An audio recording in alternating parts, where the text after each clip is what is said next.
नमस्कार, आप देख रहे हैं एक न्यूज 24 और मैं हूं स्वाति आपके साथ। बिहार की राजनीति में एक बार फिर सरकारी आवास को लेकर विवाद शुरू हो गया है। पूर्व मुख्यमंत्री राबड़ी देवी को सरकारी बंगला खाली करने का नोटिस मिलने के बाद उनके बेटे तेज प्रताप यादव ने राज्य सरकार और मुख्यमंत्री पर निशाना साधा है। उन्होंने कहा कि अगर सरकार नियमों की बात कर रही है तो सबसे पहले पूर्व मुख्यमंत्री नीतीश कुमार का सरकारी आवास खाली कराया जाना चाहिए। राबड़ी देवी को हाल ही में सरकारी आवास खाली करने का नोटिस भेजा गया है। उन्हें 15 दिनों का अल्टीमेटम दिया गया है। इस नोटिस के बाद बिहार की राजनीति गर्म हो गई है।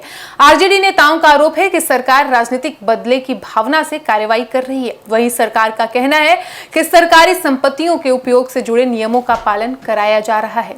इस मुद्दे पर प्रतिक्रिया देते हुए राबड़ी देवी के बेटे तेज प्रताप यादव ने कहा कि सरकार सिर्फ विपक्षी नेताओं को निशाना बना रही है।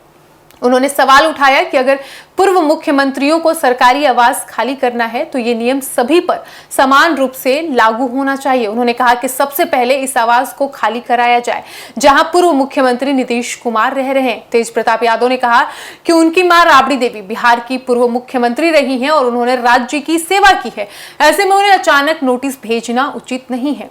उन्होंने ये भी आरोप लगाया कि सरकार विपक्ष के नेताओं को परेशान करने की कोशिश कर रही है। उनके मुताबिक ये केवल प्रशासनिक कार्रवाई नहीं बल्कि राजनीतिक संदेश देने की कोशिश है। वहीं राबड़ी देवी ने भी इस मामले पर पहले नाराजगी जता चुकी हैं। उन्होंने कहा कि वो किसी दबाव में आने वाली नहीं है।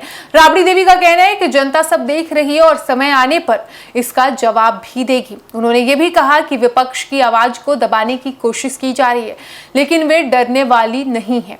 वहीं राजद नेताओं का कहना है कि राज्य में कई ऐसे नेता हैं जो वर्षों से सरकारी सुविधाओं का लाभ ले रहे हैं। अगर सरकार वास्तव में नियमों का पालन कराना चाहती है तो उसे सभी मामलों की समीक्षा करनी चाहिए। केवल चुनिंदा लोगों के खिलाफ कार्रवाई करना नहीं जायज है। दूसरी ओर सत्तारूढ़ पक्ष का कहना है कि यह पूरी तरह प्रशासनिक मामला है। सरकार के अनुसार सरकारी आवासों का आवंटन नियमों के तहत किया जाता है और जिन लोगों को आवास खाली करना है उन्हें नोटिस भेजा जा रहा है।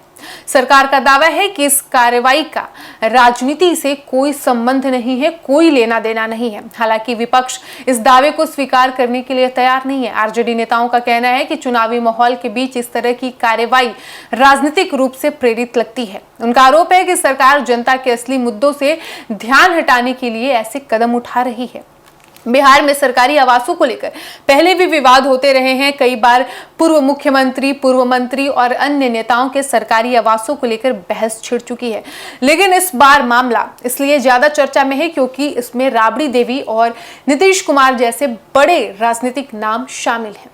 हालांकि इस पूरे मामले पर राजनीतिक जानकारों का मानना है कि यह विवाद आने वाले दिनों में और बढ़ सकता है। आरजेडी इस मुद्दे को राजनीतिक रूप से उठाने की तैयारी में है जबकि सरकार नियमों के पालन की बात कर रही है। दोनों पक्ष अपने अपने तर्क दे रहे हैं और बयानबाजी लगातार तेज होती जा रही है।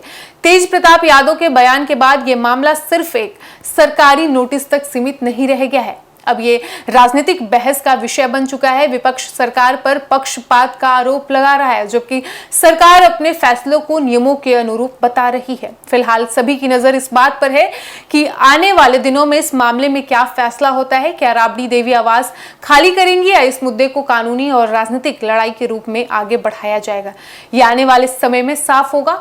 लेकिन इतना तय है कि इस विवाद ने बिहार की राजनीति में एक नई बहस छेड़ दी है। फिलहाल इस वक्त की खबर में इतना ही और ऐसे ही तमाम खबरों के लिए बने रहिए हमारे साथ और देखते रहिए एक न्यूज 24। धन्यवाद।